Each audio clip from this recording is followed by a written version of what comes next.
It's really important that as engineers and inventors that we always develop technologies of which the positive effects are larger than the negative side effects.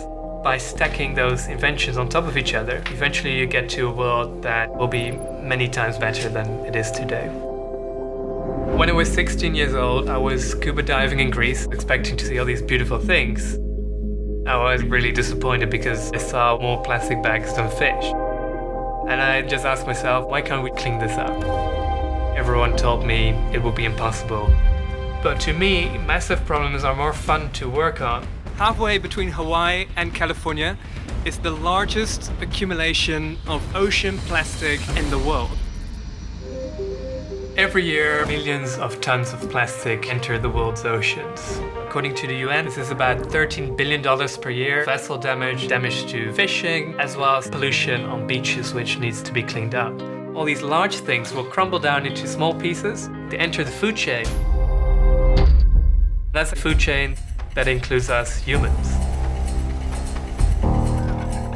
You're 5 days away from civilization.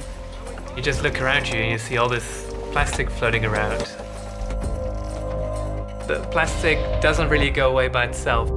Some of this has been floating around for decades.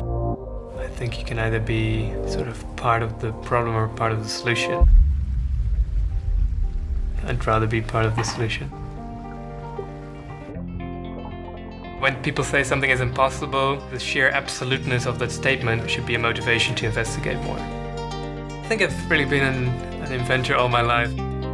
I wondered, well, why would you go after the plastic if the plastic could come to you? What I came up with is a fleet of floating barriers that roam around the ocean but move slower than the plastic, purely powered by the winds, the currents, and the waves. These automatically drift to those areas where most plastic is. The system acts like the plastic. We see the plastic as a resource. We look beyond the problem and see the financial value. We will be collecting a lot of plastic, which we can recycle, sell, and fund the operational expenditures of the cleanup. With a fleet of 50 of these systems, we should be able to clean up 50% of the garbage patch in just the next 5 years.